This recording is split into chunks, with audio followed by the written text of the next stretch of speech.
Hey guys, it is Ryan. I'm not sure if you know this about me, but I'm a bit of a fun fanatic when I can. I like to work, but I like fun too. It's a thing. And now the truth is out there. I can tell you about my favorite place to have fun. Chumba Casino. They have hundreds of social casino style games to choose from with new games released each week. You can play for free anytime, anywhere. And each day brings a new chance to collect daily bonuses. So join me in the fun. Sign up now at ChumbaCasino.com. No purchase necessary. VGW Group. Void where prohibited by law. See terms and conditions. 18+.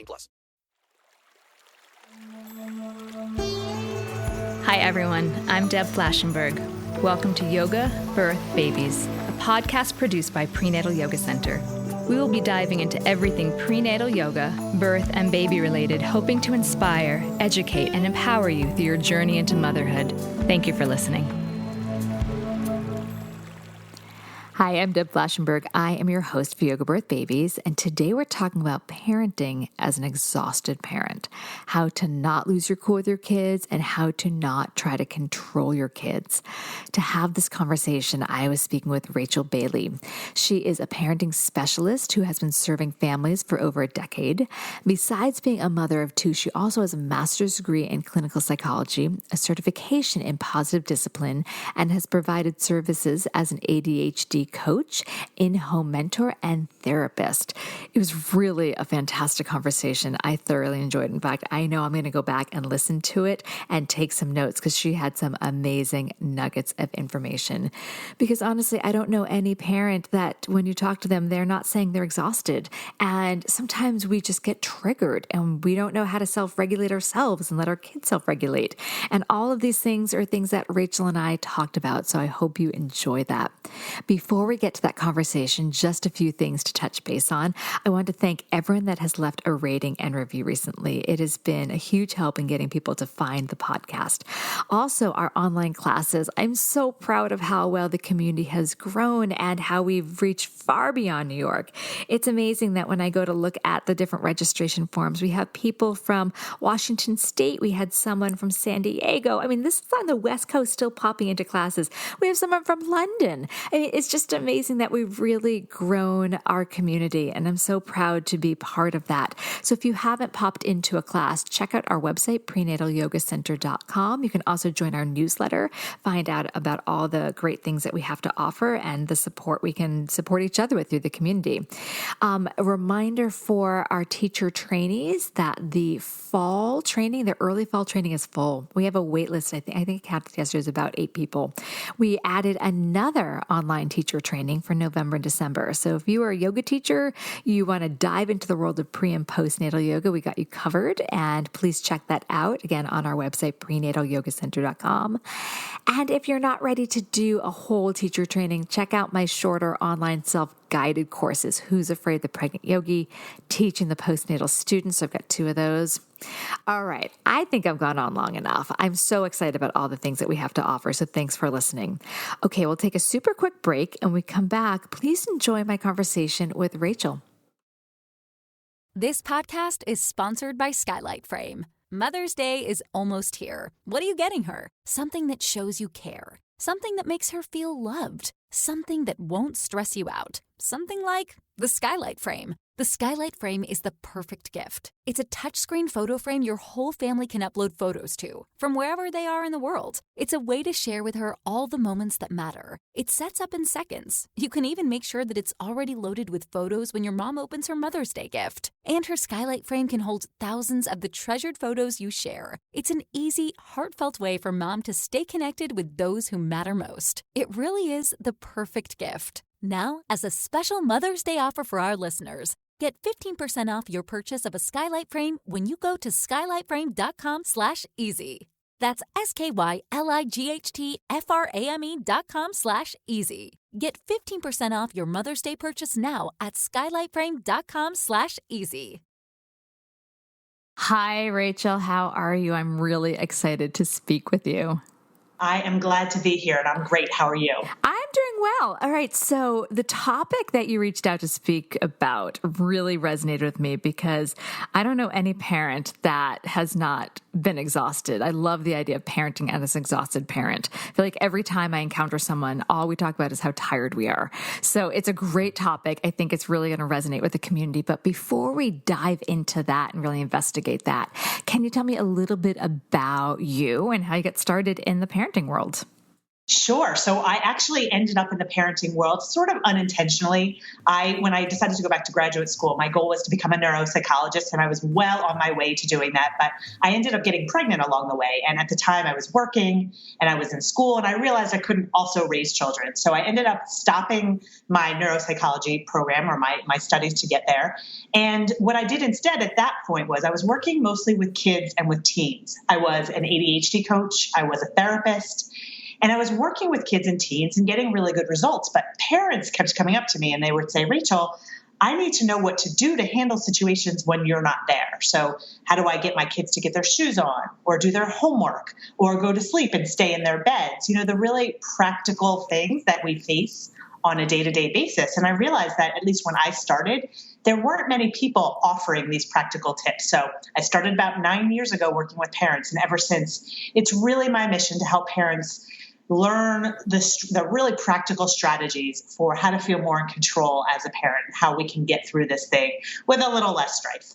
I absolutely need this myself. I feel like it's always a battle in my house. It's time for camp. And even though I give the warnings, 10 minutes, 5 minutes, it's still as soon as they actually have to pull the trigger and get shoes on and put sunblock on, it is just every morning. And so one, it makes me feel a little bit better to hear we're not the only ones that are facing this, but two, it's also nice to know there are strategies and I'm excited to learn them. And especially when at this time when we're all kind of living on top of another, it is exhausting being a parent 24/7. So absolutely. Yeah. So this may sound like a bit of a ridiculous question, but when are parents not exhausted? Because between newborn and grade school, there's just, and I'm sure more because I haven't hit that yet, but it just feels like there's so much to juggle. There's the physical demands, the emotional demands of raising kids. When are parents not exhausted? Yeah, so I think most parents are, but there are certainly parents who are not. And there's a difference between the parents who are and the parents who are not. And it really comes down to what we expect of ourselves, what we choose to do, how we think about things. And I will say that I just want to describe this as a sort of like if you think about a bank account, with a bank account, you have withdrawals and deposits. And with a bank account, if you make more withdrawals than deposits, bad things happen. And that's basically what we do to ourselves as parents. We are making more withdrawals. We're making more demands on ourselves. We're expecting us to do more. And there are other things I'm going to talk about as we go through this that are all examples of withdrawals. And the problem is we're not making enough deposits. The withdrawals in themselves as parents are going to happen. Things are going to deplete our energy. We're going to be tired. But what we don't stop to think about is we also need to make deposits. And very honestly, I also work with parents to make fewer withdrawals. But overall, if your ratio is on the side of deposits, you're not going to be exhausted. And again, that doesn't mean you're not doing the things you need to do. It just means you're offsetting those withdrawals by also giving yourself some deposits. All right. So I love your language, the deposits. Can you give me some examples of ways to deposit into your own self? Yes, absolutely. So I can give you examples of deposits and also how we reduce the withdrawals because they're both. But deposits, a lot of people think of deposits like, time with friends or a massage or, some sort of self-care. And I think that's super important. But what I actually do is differentiate self-care from self-treatment. And self-care are the things we do every once in a while. Self-treatment is actually how we treat ourselves on a minute-to-minute, day-to-day basis. And what I've always said, too, is all the self-care in the world won't work if you don't treat yourself well. And honestly, the way we treat ourselves is usually what leads to so many withdrawals. So just for an example, what are we expecting ourselves to do? Are we expecting ourselves? I have some of my clients write down all the tasks they want themselves to do because they have to be a good wife, a good mom, a good, parent of a child in grade school, a good friend. And I actually have them list their expectations and their to-do list. And I say, can you actually fit that into your day? And if you can't, what happens is your brain actually, believe it or not, goes into fight or flight. And that's a huge withdrawal. Anytime we sense a threat, that is a huge withdrawal and it takes a lot of energy. So to summarize all that is to say that we treat ourselves in ways that actually put us into a threat stress mode. And that takes so much energy. And that is what I really think exhausts us. I can relate to that. And I actually really like, I took a little note, the difference between self-care and self-treatment, because I recognize I give myself, and I'm going to put in quotes, self-care, I exercise every day and that's my replenishing, but that may not also be self-treatment. Correct. Yeah. And a lot of people do the self-care and they say it's not enough. So I used to hear all the time, parents would say, I went away with my girlfriends and I had a great weekend and I came back and I was really calm for 2 hours. And then after 2 hours, I was right back to feeling, really tense. And that's because the way we go through our day, again, we're just withdrawing from ourselves. We expect too much. We try to control things that are out of our control. We think about things in a way that's depleting. And that the daily piece of this is really what leads to an exhausted parent versus not. Well, let's also, you just said something kind of grabbed my ear, control things that are out of our control. Yes.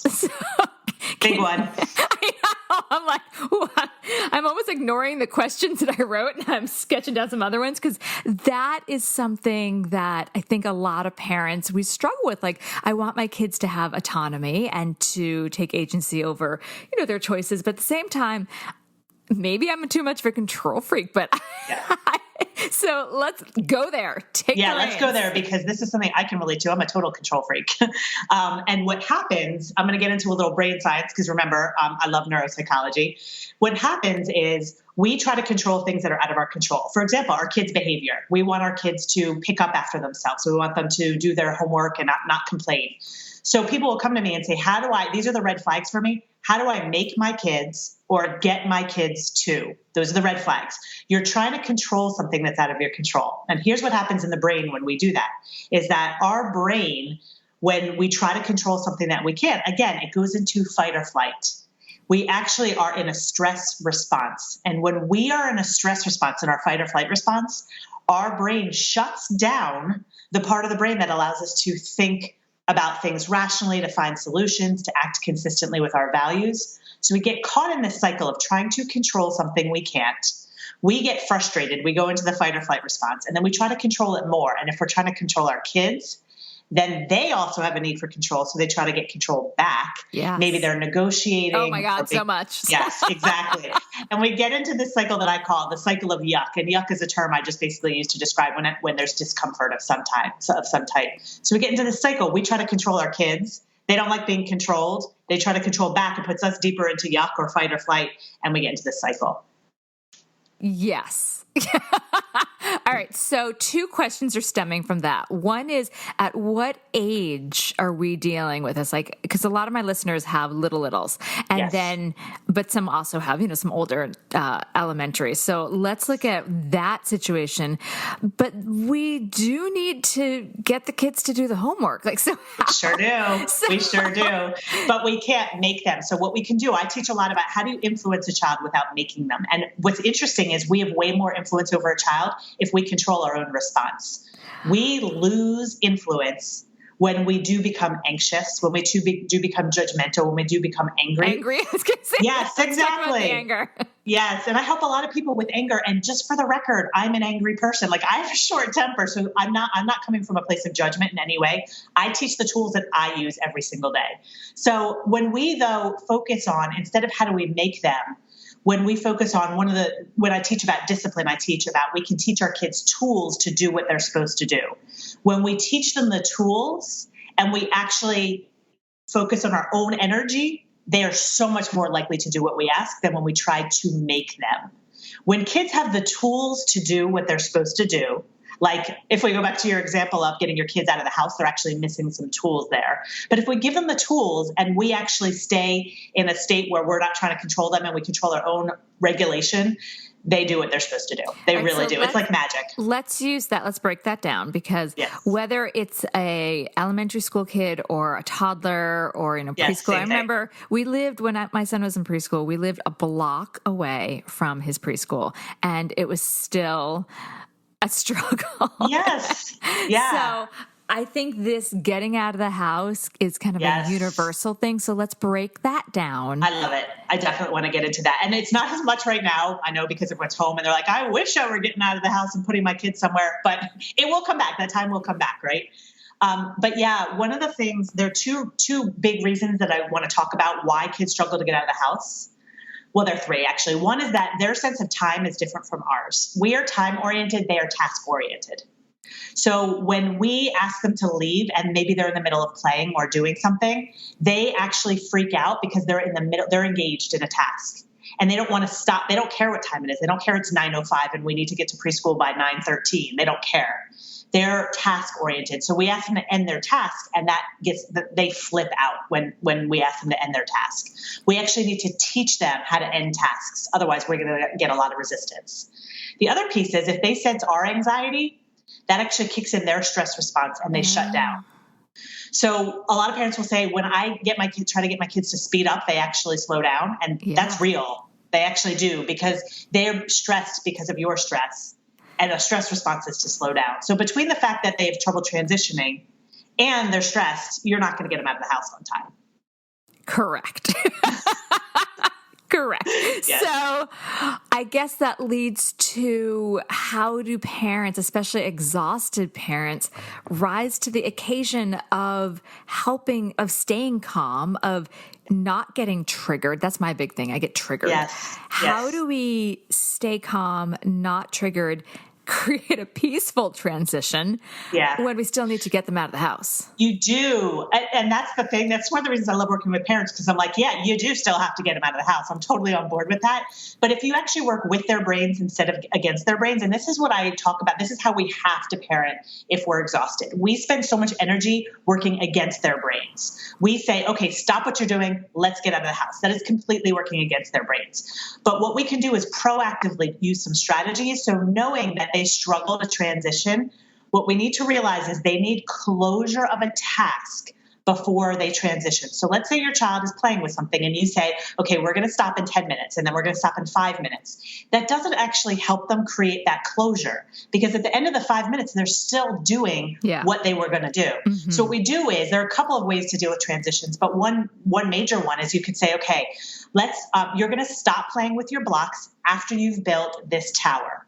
And you give them a closure point. Instead of using the clock, you use the rhythm of the. So you can even say to them, and this is older kids, obviously, I know your parents have youngers too, but you can say, what is your stopping point? And when they know what their stopping point is, they actually can stop. And then, they even will wait for you to get ready to go. But what we do is we stop them because we want them to keep playing while we're getting ready. And if we actually get them to create an endpoint, it's going to be much better. And we do this ahead of time. We don't even get triggered to begin with because we're working with their brains. Mm-hmm. But even if you haven't done that stopping point, just saying to them, let's say they're in the middle of watching something and we have to leave, knowing that their brains need help transitioning, saying, hey, we have to go. But oh my gosh, I just noticed you were watching Daniel Tiger. Can you tell me what was happening in this episode? Tell me as we walk to the car. That's actually a transition strategy. So when we know how the brain works, and that's what I teach parents, is how do your children's brain work? When we know this, we use these strategies in the moment and they don't actually push back to begin with. Wow, and so that what you mean by parenting, because I remember on some of the notes you sent me talking about parenting in the moment. Yeah, parenting in the moment is basically parenting reactively.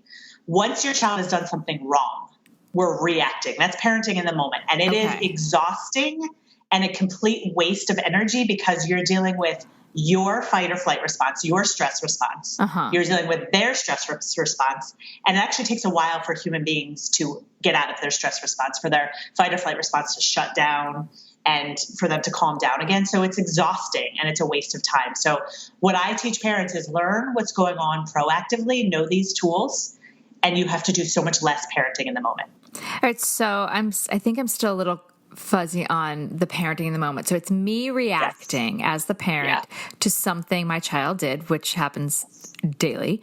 Yes. And then, so I'm reacting, oh, you did that, no iPad. So and then that creates strife. So exactly. And just saying no iPad puts them into fight or flight. So then they're in fight or flight. And then what they do, one of the things that you have to understand about fight or flight is negative behavior comes out of this place. Correct. So they're in fight or flight. So then they become disrespectful and say, I hate you, or you can't tell me what to do. That's going to deepen you in fight or flight. I call this place yuck. Everyone knows my term is yuck. It puts you deeper into yuck.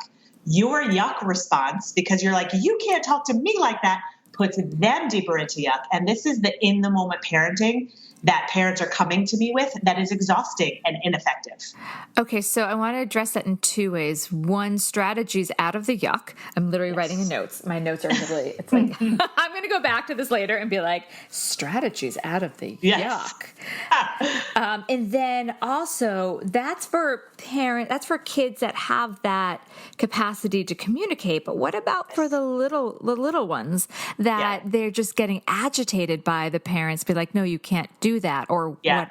Do you know what I mean? Let me give you an example of like an infant, because I'm sure some of your parents have infants. So this is one that I know gets a lot of parents into yuck. Their infant is in their high chair and they're about to feed them, but the infant starts throwing things, throwing the fork, throwing the food. It's getting all over the place, right? Mm-hmm. And parents are like exhausted. So like, oh my God, now I have to clean that up. They lose their cool because now that's just created more work. They have to clean up. They're exhausted. They raise their voice, or their energy changes, and an infant will sense that the energy changes. That will put the infant into fight or flight or yuck. And then it's this whole big scene. Whereas if a parent just realizes, why is my child throwing things on the floor? They're throwing things on the floor actually because they are not engaged enough. They need engagement. They won't just sit there. They're no longer like newborns. My brother calls the newborn the potted plant phase, where they don't do anything. I call the but meatloaf. An infant is out of that phase. Like the little meatloaf he's carrying around. I love it. Exactly.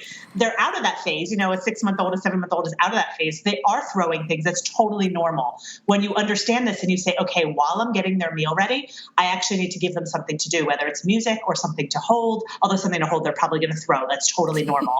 I give them music. I sing to them. I ask my child to make noises, to mimic me. I say, boop. Can you say boop? When we actually engage them, they don't do those things. So you know how their brain works. So you don't get into this whole, oh my gosh, they threw things. Now I'm upset. Now they're upset. And you don't create this cycle of yuck. Okay. So what about for the older child to get out of the cycle of yuck? So proactively, you're going to reduce the cycle of yuck. So then are you asking me, like, what do you do once you're already in it? Yeah. Is that what you want to? Yeah. So you're already yucked. We're fighting. We reacted poorly. We had triggers. The iPad's gone. And this could be, I love that you gave a baby example, but this really could be toddler up to, I don't know how old, but the iPad's gone. They're upset. Oh, and you can't take it away. Blah, blah. It's big, where we're going downhill quickly. So how do we get out of that? So here's what you have to know about yuck in the moment. Well, let me answer your question and then I'll tell you the why. Okay. What you do in the moment is you actually stop focusing on what your child is doing and you actually calm yourself down. You regulate yourself. Because here's the way yuck works in the moment. In the moment, yuck follows like this rainbow-shaped curve. Yuck gets bigger and bigger and bigger. Eventually it reaches a peak and it comes down. And what you need to know is that when someone is on what I call this yuck curve, they actually can't act better. Because if you remember, I mentioned this earlier, when someone's in yuck or in fight or flight, the fight or flight response shuts down the part of the brain that is mature and positive and makes good decisions. So what we try to do is get kids out of yuck, and we can't. It's not going to happen. This is why in the moment parenting is inefficient, or any communication when someone's in yuck is inefficient. This is true of marriages too. When someone's in yuck, there's not that much you can do. You have to let them do what I call traveling the curve so they can re-access the rational part of their brain. Now, what happens to kids is that if we are yelling at them and we're angry with them, it only increases the amount of time they're going to be in yuck, because when they're in yuck, their brain is like scanning the environment to say, am I safe? Can I get out of this place of fight or flight? If we're yelling at them and telling them all the reasons they're wrong, their brain isn't going to sense safety and they're going to stay in it for longer. So in the moment, long story short, you have to re-regulate yourself so that your child senses that there is safety and they will re-regulate themselves. Oh, that's the bad news. All right. So I want to ask, we're going to take a quick break. When we come back, I want to hear how in the moment the parent re-regulates themselves, because that's a hard task. Mentally I'm like, oh yeah, of course. But the how So we're going to take a quick break. With Lucky Land Slots, you can get lucky just about anywhere. Dearly beloved, we are gathered here today to... Has anyone seen the bride and groom? Sorry, we're here. We were getting lucky in the limo and we lost track of time. No, Lucky Land Casino, with cash prizes that add up quicker than a guest registry. In that case, I pronounce you lucky.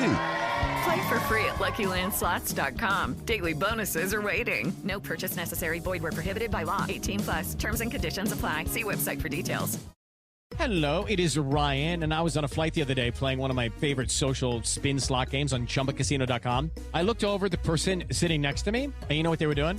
They were also playing Chumba Casino. Coincidence? I think not. Everybody's loving having fun with it. Chumba Casino is home to hundreds of casino-style games that you can play for free anytime, anywhere, even at 30,000 feet. So sign up now at ChumbaCasino.com to claim your free welcome bonus. That's ChumbaCasino.com and live the Chumba life. No purchase necessary. VGW. Void where prohibited by law. See terms and conditions. 18+. Okay, so you painted a very clear picture that I think a lot of us can relate to. I love the idea of the rainbow. I love coming down the other side.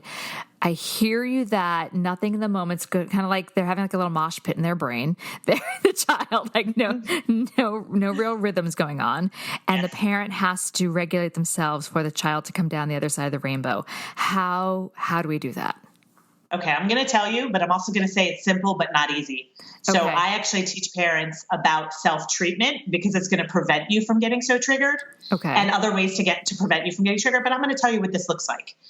The way human beings regulate is, first of all, anyone who meditates is going to do this more easily, more naturally. Okay. Because ultimately what we have to do is recognize we're about to lose our cool. And our body always sends us signals that we're in fight or flight or about to go into fight or flight. Mm-hmm. So we have to be aware that we're about to lose our cool, which is a skill in itself that I teach parents how to do. And once we realize it, we have to pause and release that energy in a healthier way. So, for example, I refuse to believe that I had a signal. I was like, when I first heard this, I was like, I don't have a signal. I just go from 0 to 60, immediately. But what I eventually learned, and it took me like 2 months to figure this out, is my face gets hot. So what I have to do, and so for other people, it's like their stomach tenses or their shoulders tense or they grit their teeth or their heart starts beating fast. That's a signal that you're about to do something that you're going to regret. And it can be a quick signal. So for those listening, because I totally hear what you're saying. I'm like, oh, I get there. It's like boiling in my chest and then I explode. But I do feel the boiling. Well, you're ahead of most parents. When I actually start with parents, about 80% of them have no idea what their signal is. So good for you. So what you want to do is recognize the boiling and see a big red stop sign. As soon as you feel the boiling, stop. Because whatever you do, let's talk about the how. This is why the meditation helps a lot. Very honestly, and I'm not a meditator. I know I should be, but I'm not. This is practice. This is over and over seeing it and saying, oh, I messed up today. I messed up. And eventually what happens is you're going to start to feel that and say, okay, I know what I'm supposed to do now and then what you do need to do is find another release of energy. What you're really supposed to do is just let the feeling sort of pass. I can't do that. So what I teach parents is, okay, I'm going to take all that energy that I feel inside because it's like a rush. It's like a wave of anger or frustration. And I'm going to put it in something other than my child. So this could be anything from moving your body. So when you feel the boiling, just saying, okay, I'm going to find the furthest wall in the house and just walk back and forth 4 times. And ultimately what your goal is here is to teach your brain that you're safe. Your brain thinks there's a threat to your life. There isn't.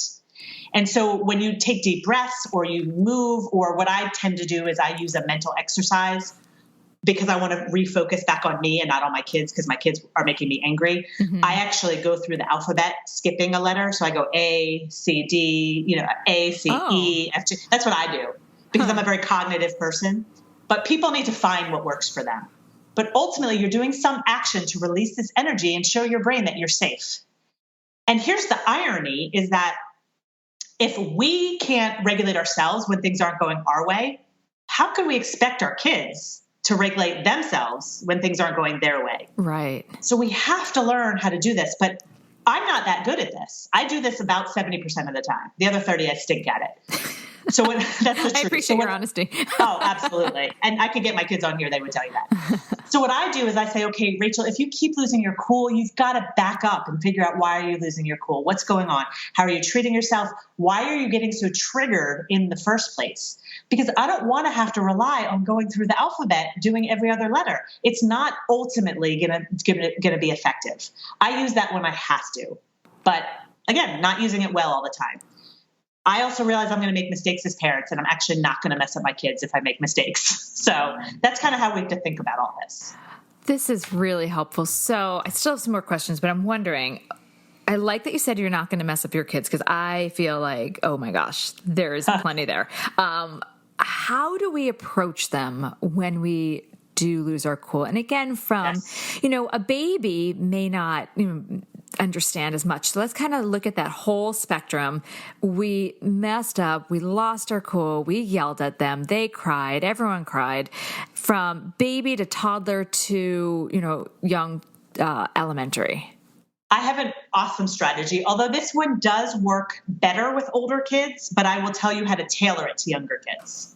Okay. So let me tell you the strategy, and then as I go through it, I'll say this is what you do with the younger kids. So this is a strategy I call connect and teach, and it actually helps teach emotional regulation to kids, which is ultimately what we want. Mm-hmm. So the first thing you do when you messed up, and gosh, I'm really good at this because I mess up a lot. So I've done this a lot with my kids. First step is to go back and say to your kids, hey, when I yelled at you earlier, what was that like for you? And with older kids, they're very likely going to be able to tell you what that was like. And I will tell you, you have to prepare yourself for hearing things that are going to make you feel bad. But it's important to let kids release that. It's important. You'll see why in a moment. Now, with a younger child, with a toddler, they're not going to be able to tell you what it was like for them, but you can actually speak for them. You can say to a toddler, when I yelled at you, that made you pretty sad. That might have made you feel bad. And that's actually good to do with a toddler because you want to start to teach the language of emotion. So you can even say, that hurt your feelings. So that's how you do it with a younger child. Mm-hmm. So step one is, what was that like for you? Step two is, and this is again for an older child, what would you have liked me as a parent to do differently? So you are actually allowing yourself to be vulnerable, allowing them to tell you what you should have done. And the reason this works really well is because it allows your child to actually learn the lesson of emotional regulation without feeling like they're in trouble. So they'll love to tell you what to do. Mommy, you should have taken 5 deep breaths. You should have, done some jumping jacks. So it's actually teaching them the lesson of what to do when you're upset. And it also, because you're being vulnerable, is going to lead them to the last step, which I'm about to tell you. And it allows them to be vulnerable. But let me just tell you this step. What you do with a toddler is, instead of saying, what would you have liked me to do? What you'll do with a toddler is you'll say, here's what I should have done instead. So you're really just talking to them instead of asking their opinion. And the last step is probably parents' favorite, which is, what would you do different? What could you have done differently? So you're asking a child to accept responsibility for what they did wrong. And if you have done the first 2 steps, they will open up in the third one, because you've basically allowed yourself to be vulnerable. They will allow themselves to be vulnerable. So that's when they say things like, I should have listened to you the first time, or I know that I'm not supposed to sneak a snack. And they'll actually acknowledge what they did wrong, which is what a lot of us want them to do. But they won't do that unless you've already opened yourself up. Oh, this is so good. I'm actually I'm going to be re-listening to this several times and taking even more notes. Now, this is really, really helpful, especially instead of saying, I'm sorry, and kind of letting that just be it, to really investigate and learn from each other so they feel safe. Because I can imagine if there's continuous explosions, the child's going to start to not feel safe, which is not what we want at all. So correct. I actually just did a podcast episode on that when we do react in a way that's always teaching them a lesson or telling them how they should have acted and what they did wrong, they do start to see us as a person who is not safe. Yeah, we certainly don't want that. Yeah, and then because we approach them, even just to ask them something simple like get your shoes on, and they will immediately go into fight or flight if we approach them as someone who's not safe. Absolutely. All right, so Maybe you kind of already answered this and I didn't totally hear it, but if they have to go down the other side of the rainbow of anger, and again, that can be from toddler to older, how do we create a space for them to self-regulate? Because I know that's hard for some kids to get to the other side. If so, the parent, we're counting our alphabet, we're breathing, we're pacing, we're finally grounding ourselves. But the child could still be in that hectic space. I mean, I remember the toddler stage in some awesome tantrums. How do we help? If we've gotten ourselves calm, how do we help them self-regulate? So first of all, you cannot do it in the moment. That's the problem. We try to get them to regulate in the moment. And once they're on that curve, it's too late. So we just wait it out? We wait it out. However, there are a couple of other things in addition to waiting it out. But yes, but the bottom line is you wait it out. But you can also proactively teach them how to handle that yuck in a healthier way. Because a lot of parents will say to me, wait it out, but they're throwing things and they're being mean to their brother or sister. Yeah. This is where we, again, proactively teach how do you regulate in a healthy way. So just like we have strategies, we teach them strategies.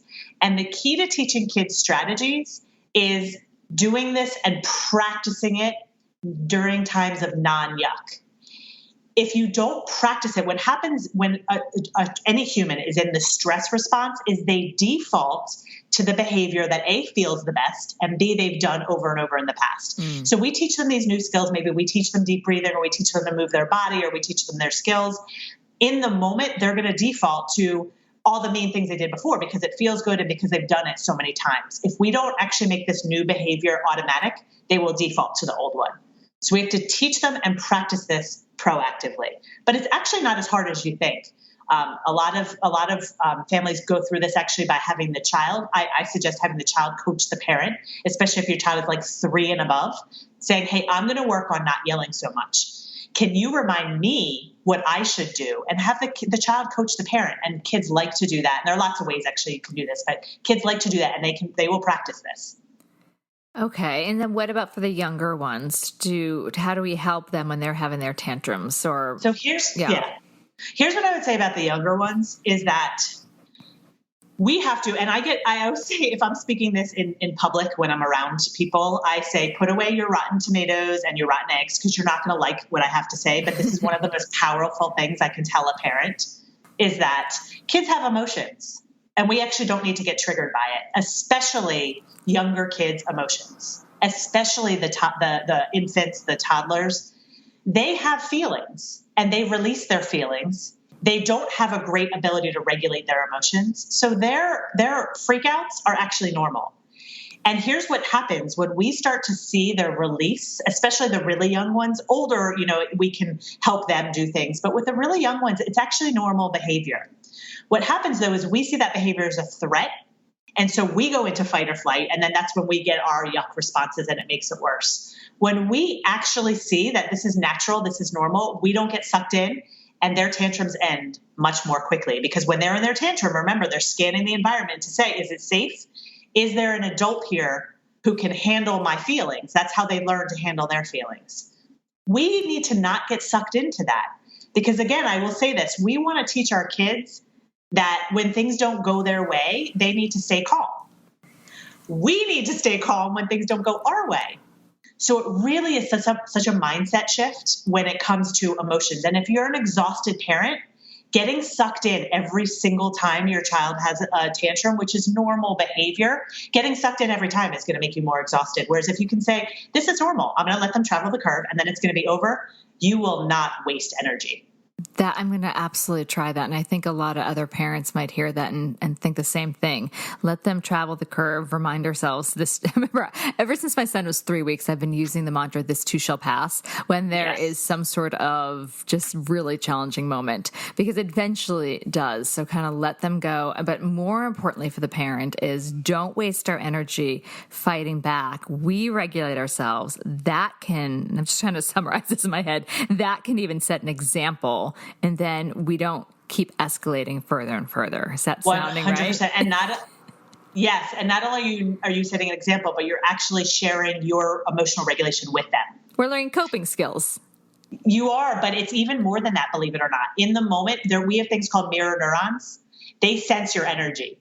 And kids don't have an emotional regulatory system that's developed. So you're actually sharing your calm, literally. You're not just modeling. You are literally sharing your calm with them. Their brain feels that calm and it calms them down. Okay. So you're doing way more than modeling. Yeah. I think I like how it sounds. I think it's going to take a lot of work to do this, but I feel like you've definitely given some solid steps, but it definitely, I think I'm going to have to sit and process this. All right, we're going to take is there anything else before we take a break? Is there anything else about this that I didn't ask that you're like, Deb, we need just to touch on this? Or do you think we got a lot of it? I think we got it. I will just say to your last comment that it takes a lot of work. It actually doesn't take energy. It just takes a mindset shift. I've worked with parents who actually made the shift and they just started seeing the behavior as normal. It took no time, no energy. It's just when the shift happens. So it'll be a lot of work if you resist. That's when it's a lot of work. No, I don't want to resist. I just have to process like, okay, when it's usually my son, when he triggers, I can't get triggered. I have to just stay calm. I have to find my grounded space. So I think it just takes a beat of what is that going to be, at least I feel like I can feel right before I burst. Yes. And if you're taking care of yourself proactively, this is easy. It's when you're in a huge place of yuck in your life that this is really, really hard. That's when it's hard for everybody. Yep. And I think right now in the middle of pandemic, many of us are in a bit of a yes. yuck. Yes. Are you finding more people are reaching out right now because of the constant togetherness and the itchiness to kind of expand, but yet we can't? 100%. And not only that, but more and more I'm talking about, okay, how the really practical stuff. How do you get time away from your child? Because that's what you need right now. So I'm not even talking about tantrums. I'm like, okay, first things first, you need time to yourself. So I'm actually doing a lot of trainings and individual coaching on how do you actually find time to yourself? Because that's the main need we all have right now. It really is. My gosh. Yeah. The other day, a couple months ago for Mother's Day, my husband's like, what do you want? I'm like, I want to take a shower without anyone bothering me. Like literally that was my answer. I'm like, I just want to shower by myself without someone sticking their head in and asking a question. Totally. This has been so helpful. Okay, we're going to take another break, but when we come back, if you've already offered a ton, but if there's one tip or piece of advice you'd like to offer new or expectant parents, okay, we'll be right back. Without the ones like you who work tirelessly to keep things running, everything would suddenly stop. Hospitals, factories, schools, and power plants, they all depend on you. No matter the weather, emergency, or time of day, you're the ones who get it done. At Grainger, we're here for you with professional-grade industrial supplies. Count on real-time product availability and fast delivery. Call, click Grainger.com, or just stop by. Grainger, for the ones who get it done. Okay, so you're a mother yourself. You've supported parents for a long time. If there's one golden piece of advice you can offer, what would it be? You know, I hate it because my advice is such a cliche and I feel like people have heard it a million times, but I really feel like the easy button for parenting comes down to how we treat ourselves on a daily basis. And again, not just self-care, but how are we treating ourselves? If I find that when parents are really struggling, I have to go back to that place. What are you expecting of yourself? What are you trying to control? What are the thoughts you're thinking? That's really what it comes down to, that self-treatment. I like that. And I'm actually going to ruminate on that a bit and be like, how can I find not just still self-care, but really the self-treatment? So your work really is fantastic. I really enjoyed our conversation. Where can people find your work? So I have my own podcast, which is called Your Parenting Long Game. And I have a Facebook community that goes with it. And I'm in there a lot. I'm offering even extra behind the scenes and tips. That group is called Your Parenting Long Game Facebook group. And then I'm also on Facebook and Instagram as Rachel Bailey Parenting. And on my website, I actually have some free resources as well. So my website is rachel-bailey.com. And there's some free resources that go even deeper into how all of what we talked about relates to specific behaviors in kids. I will make sure all of that's in the show notes. Wow, I got so much out of this. I hope the community did too. You really had some nuggets of information. Thank you so much for sharing. Thank you for having me. I really appreciate it. Absolutely. Take care. This has been an episode of Yoga Birth Babies, produced by Prenatal Yoga Center. You can catch us on Facebook, Twitter, Instagram, and Periscope. I'm Deb Flaschenberg. Thanks for listening. With the Lucky Land Slots, you can get lucky just about anywhere. This is your captain speaking. We've got clear runway and the weather's fine, but we're just going to circle up here a while and get lucky. No, nothing like that. It's just these cash prizes add up quick. So I suggest you sit back, keep your tray table upright, and start getting lucky. Play for free at LuckyLandSlots.com. Are you feeling lucky? No purchase necessary. Void where prohibited by law. 18+ terms and conditions apply. See website for details.